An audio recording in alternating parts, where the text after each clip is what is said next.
You want kids to be designing things and learning about it through their own, personal experience. Now, as you go through that experience, it's sometimes useful to step back and to think about it. And that's the best way of learning about the processes after you've done it, to then step back and reflect.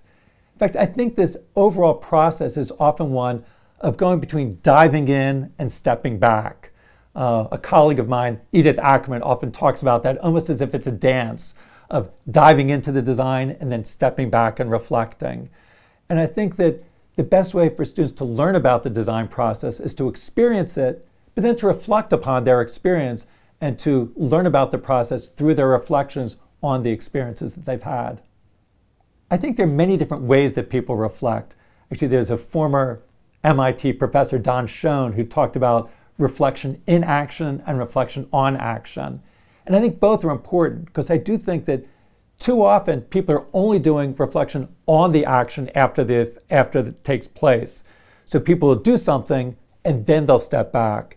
And I think there should be also happening at a micro level, that as you're doing things, you should be constantly thinking about it, asking questions. Often I'll ask why questions. Why do you think that happened? Why did you decide to do that? Sometimes it's even just asking, what did you want it to do? I often ask them those questions to get them to think about why did this happen, and then also to think about their own process. After the fact, I often will ask questions like, what was most surprising about this? I'll sometimes also ask, what was the most difficult part of this?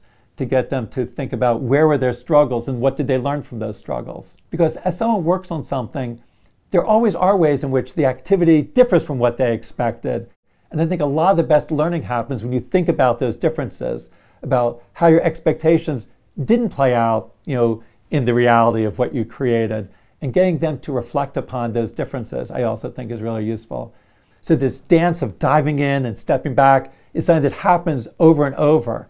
So you're constantly thinking about what's going on to get a better understanding to help you in the design process. So I think the reflection is where you turn the concrete activity into a more general observation that you can apply to other things that you do. As people are reflecting on their work, one problem can be that they get caught up in the details, because you can reflect upon how this particular thing fit into that particular thing and go through step by step of each particular thing you did without stepping back and thinking about the significance of this, of why did this go wrong. So you might just say what went wrong, but not why did it go wrong, or what you ended up doing, but not why you ended up doing it.